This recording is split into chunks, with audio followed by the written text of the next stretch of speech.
Madame, Messieurs, c'est un plaisir de vous retrouver à ce rendez-vous de la Une des journaux sur Matin d'Éden. Nous sommes vendredi 17 mai 2019. Nous démarrons par La Nation qui titre Une nouvelle ère s'ouvre. Assemblée nationale, 8e législature, une nouvelle ère s'ouvre. C'est à la une du quotidien La Nation qui titre également Album photo des 83 élus. L'élection du bureau ce jour. La Nation de la mémoire, retour sur les péripéties du processus électoral, c'est dans les colonnes du journal. On peut également lire à la une du quotidien La Nation un titre qui rassure. Michel Dussuyer sur les préparatifs de la CAN 2019. On peut rivaliser avec les grandes nations. Nous passons à la une du quotidien Le Matin qui titre Assemblée nationale, la 8e législature entre en fonction.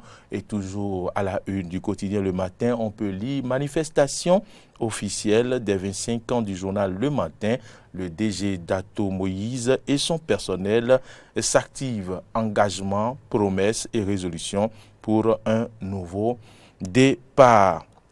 Procès sur la suspension de la nouvelle tribune au Bénin. La Cour condamne la haute autorité de l'audiovisuel et de la communication. Nous pouvons passer à la une du quotidien Le Matinal. Assemblée nationale, la 8e législature prend son envol. Le successeur de Roumbédi connu ce jour. Les députés, ministres ont 30 jours pour choisir. Législative du 28 avril, la Cour examine les contentieux. C'est le Matinal qui titre. Eh bien, on passe au Matin Libre à présent. Matin Libre qui titre Répression des manifestations de Kadieron, une messe en l'honneur des victimes. Matin Libre titre également 2 semaines après l'assassinat de Fiacre Bouidi, sa famille encore sous le choc. Installation de la 8e législature à la une du journal.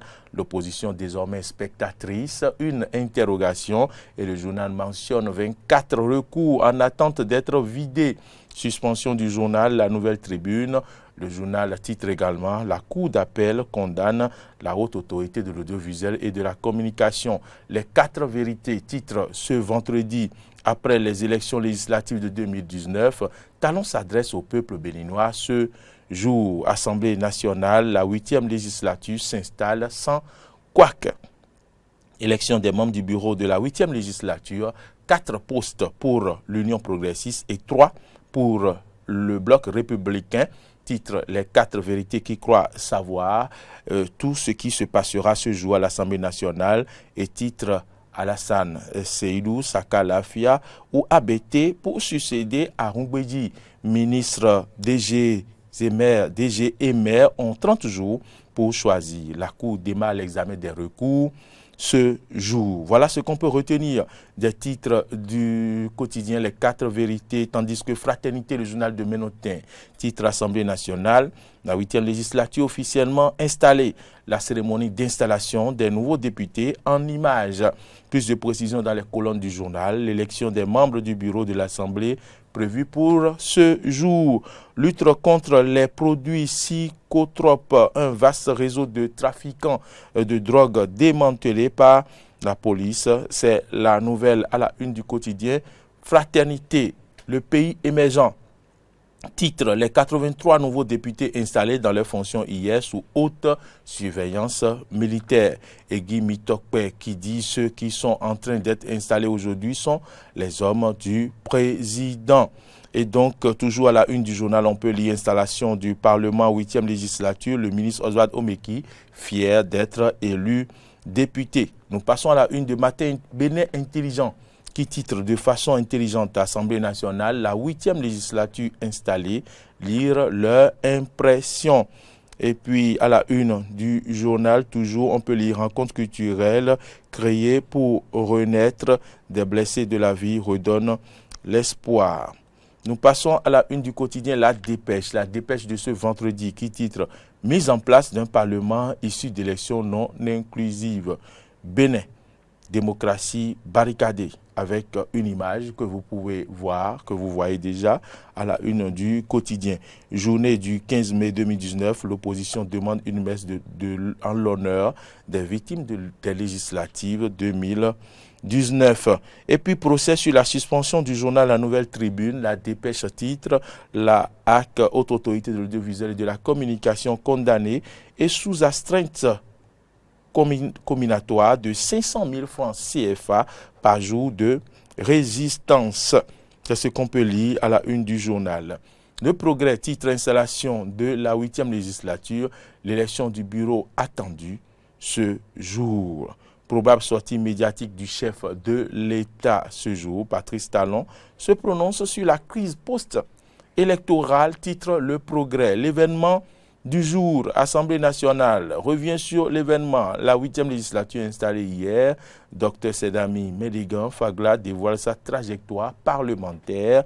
Nous allons passer aux choses sérieuses. Biotchane, l'honorable Louis Gépoin-Vlavonou promet un parlement au service du peuple, 30 jours pour maire, ministre et point de suspension élus à l'Assemblée pour choisir. Encore un peu de patience pour les députés suppléants. C'est tout ce qu'on peut lire à la une du quotidien.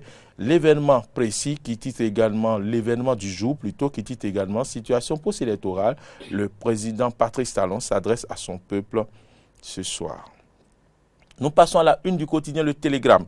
Et c'est par Le Télégramme que nous allons mettre un thème à la une de ce matin. Assemblée nationale, la 8e législature officiellement installée. Élection du bureau pour ce jour. Ministre, maire, DG ou député, les nouveaux élus ont 30 jours pour choisir. Le DGPR, on peut lire à la une du quotidien Le Télégramme, disparition d'un policier. Le DGPR, directeur général de la police républicaine intérimaire, lance un avis de recherche.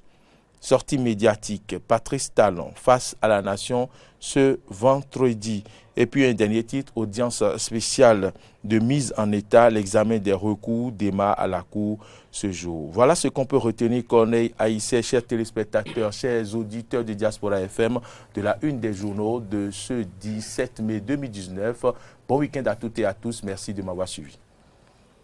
Bien, on retient essentiellement trois sujets. L'installation de la 8e législature, la sortie annoncée du chef de l'État pour ce soir, Patrice Talon qui va s'adresser à son peuple. On en a parlé sur la mercredi. Crise post-électorale. Et puis la condamnation à la haute autorité de l'audiovisuel dans l'affaire Nouvelle Tribune. On peut classer les différents sujets dans ce sens. C'est vrai qu'il y a une dernière information à la une du quotidien Le Télégramme. On va pas seulement revenir là-dessus.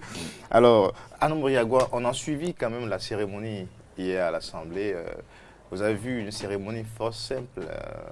Quand on se rappelle encore une ambiance dans laquelle la 7e, la 6e, la 7e, pardon, c'est le plus récent, la 7e législature a été installée. Vous avez vu à Porte-Novo ce qui a fait la ferveur, l'engouement autour. Mais hier, c'était carrément très très simple, sobre. Les 83 députés, le personnel de l'Assemblée nationale, la presse et puis le grand dispositif de sécurité. Vous avez bien fait, Corneille Haïssé, de le faire remarquer. Vous avez de la mémoire et la presse également a de la mémoire. Il faut rappeler que l'installation d'une nouvelle législature au Bénin, comme l'organisation des élections, comme le vote, ont toujours été des moments de fête, de gaieté, de joie, de curiosité même pour les populations. Et pour les 7 législatures précédentes, nous avons bien remarqué que l'Assemblée nationale, l'esplanade, grouille de monde. Tout à fait. Et généralement, les populations viennent pour comment dire, pour ovationner. Pour ovationner. Les populations viennent installer effectivement les nouveaux députés, ovationner certains et huer d'autres. Nous n'avons pas eu l'habitude de participer à des moments où les populations huent des députés, mais on a eu l'occasion de le constater à la 7e législature, si je ne me trompe. Je n'ai pas besoin de citer le député qui a été hué. Donc, malheureusement, pour l'installation de la 8e législature, je ne vous apprends rien. il n'y avait pas de mouches sur l'esplanade, à part les forces de sécurité. Il n'y avait pas de population. Même les vendeuses ont été vidées des lieux. Personne. Et donc, les députés viennent comme des orphelins. Et puis la population n'est pas là pour les acclamer, pour saluer, pour saluer avec beaucoup de fierté, pour saluer, voilà, pour saluer avec beaucoup de fierté ceux-là qu'ils ont élus. Et donc, est-ce que ce caractère sobre, est-ce que c'est propre à la rupture ou les circonstances, le contexte un peu tendu de crise post-électorale? En fait, non, ce n'est pas propre à la rupture. Je ne vous apprends bien, nous venons de loin. Vous savez tout ce que nous avons traversé pour venir jusque-là. Il y a eu des affronts. Les députés ne seront pas installés. On passera sur mon corps avant de le faire et tout. Donc, ça a fait qu'il y a eu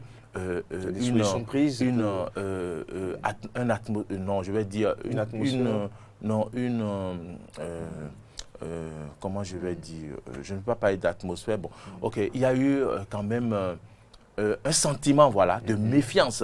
Donc ça a fait qu'il fallait déployer parce que personne ne maîtrisait ce qui allait se passer suite aux menaces. Mais voilà que le processus doit suivre son cours jusqu'au terme. Et donc, ce qui explique la militarisation de l'esplanade et la sécurisation des alentours de l'Assemblée nationale. Et donc, les députés ont été installés, seuls les anciens ministres, non pas les anciens, seuls les ministres étaient venus. Les ministres actuels sont venus supporter leurs collègues qui sont qui seront désormais députés. Si ils en décident ainsi ou si le président décide ainsi, je voudrais profiter en même temps pour en parler, puisque vous savez, dans le gouvernement du président Patrice Talon, il y a des ministres, même si on ne le dit pas, qui travaillent. Je ne voudrais pas faire de la publicité pour un ministre, mais par exemple, je pense au ministre Maouyon Kakbo, qui quand même dans son secteur... Tous les ministres... Oui, je viens dans son secteur, quand même est en train de mettre les petits plats dans les grands, de mettre les pendines à l'heure. Il y a également au ministère de la Jeunesse, de la Culture et autres, je voudrais nommer... Vous auriez préféré que ces ministres restent au gouvernement et non à l'exécuter en tout cas, au Parlement. Sauf calcul politique, normalement, si j'étais le président, j'aurais peut-être pu demander à ces ministres qui sont dans le feu de l'action et qui réellement sont en train de pousser, d'atteindre des objectifs vers les objectifs du PAG, du programme d'action du gouvernement, de rester avec moi et de continuer le chemin pour que nous puissions atteindre des objectifs. Sinon, il faut les laisser aller au Parlement, faire un remaniement ministériel, trouver d'autres compétences.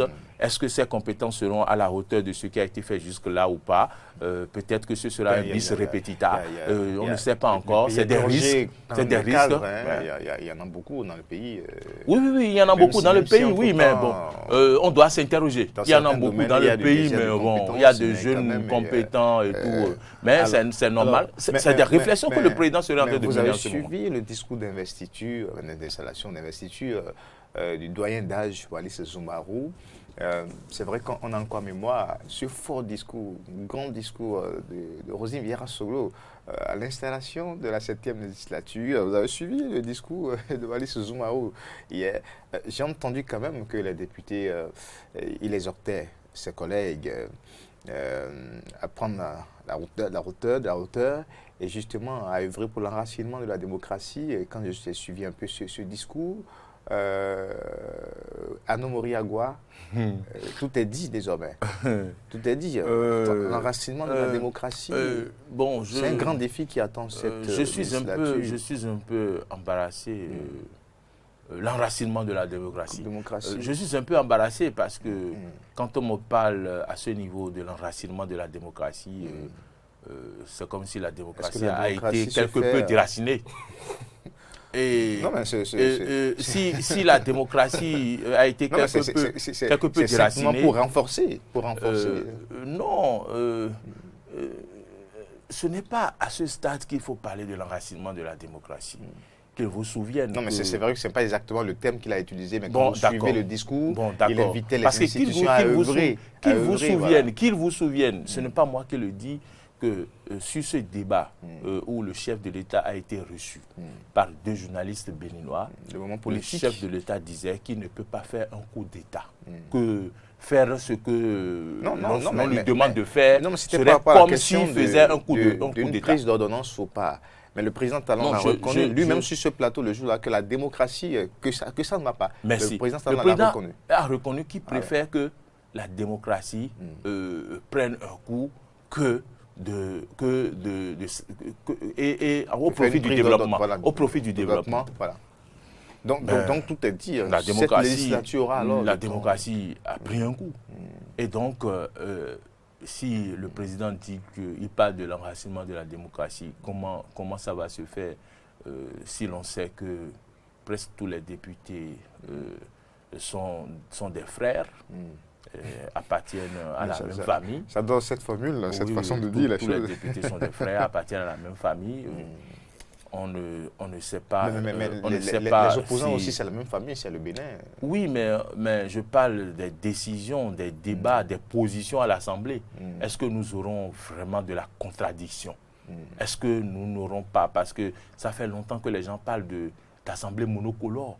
Est-ce que l'Assemblée sera vraiment une assemblée monocolore? De certains députés hier, ce que nous voyons, c'est apparent. Apparemment, tout ce qui a été fait juste là nous laisse croire que nous avons une assemblée monocolore. Mais est-ce que dans la réalité, dans les faits, est-ce qu'on pourra avoir de la contradiction? Est-ce qu'on pourra avoir des députés qui vont résolument prendre des positions données? Et c'est en ce moment même, quand ça va arriver, que nous pourrons dire que, attention, ceux-là sont en train de travailler pour l'enracinement de la démocratie. Ceux-là sont de vrais démocrates parce qu'il y a de la contradiction, il y a des prises de position pour pouvoir véritablement de façon objective aborder des questions et pour faire progresser notre démocratie. C'est en ce moment, si c'est de cela que parle le président, c'est bien. C'est bien, mais le reste, il faudrait qu'on laisse le temps au temps pour apprécier. Avec La Nation, on lit que c'est une nouvelle ère. Oui, c'est une nouvelle ère qui s'ouvre.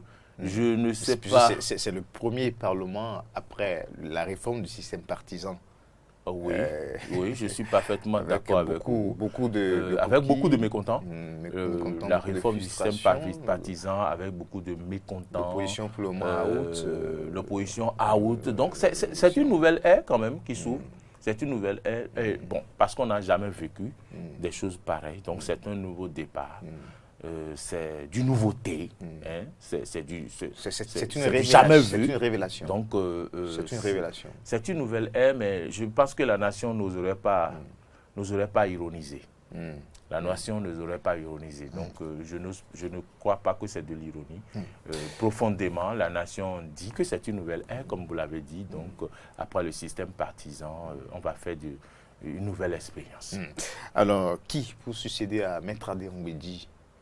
Qui pour succéder à Maître Adrien Humbedi? Les journaux en ont parlé. Je ne sais pas si c'est Matin Libre qui a eu à citer les quatre vérités. Les quatre vérités. Donc, les quatre vérités, quoi savoir un peu comment ça va se passer. J'ai encore lu très tôt ce matin que le président de l'Assemblée sera du nord, comment ils ont appelé ça, du septentrion.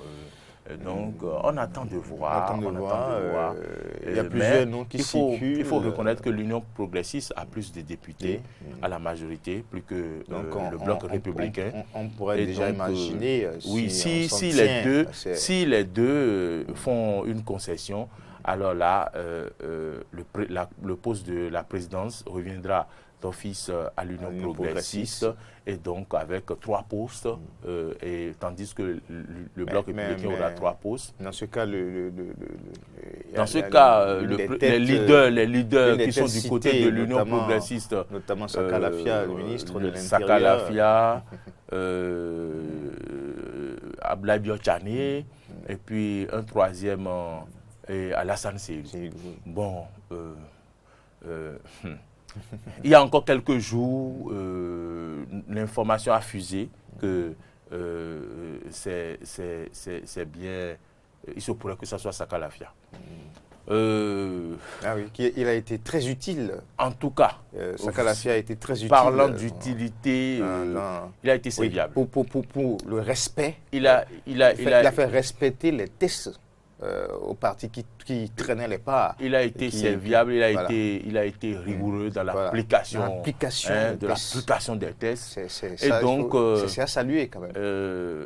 Vous savez, si dans l'administration, nous pouvons quand même faire respecter les tests de cette façon, oui, mais le Bénin allait changer. Le Bénin serait devenu carrément autre chose, à un niveau de développement quand même assez bon. à Moriagua. Oui, bon, le respect des tests sans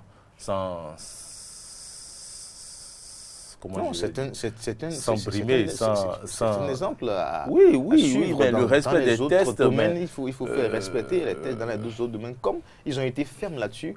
Vous avez vu au niveau de la Sénat, même si au niveau de la Sénat, à un moment donné, il y a eu les fautes mineures, là. Ouais. Mais de toutes les façons, les institutions, sur toute la ligne, ont respecté les tests. Et c'est à ça que le président Talon aussi, il tient effectivement à cela. Il a dit aussi, donc les tests sont votés pour être respectés. Mais certains s'interrogent un peu encore sur la ruse. Donc, est-ce qu'il n'y a pas eu un peu de ruse dans ce respect des tests et tout? Donc, bon, si vous estimez que quand même il faut respecter les tests comme ça pour faire progresser les choses dans la République. Il faut respecter les tests comme ça pour progresser la République.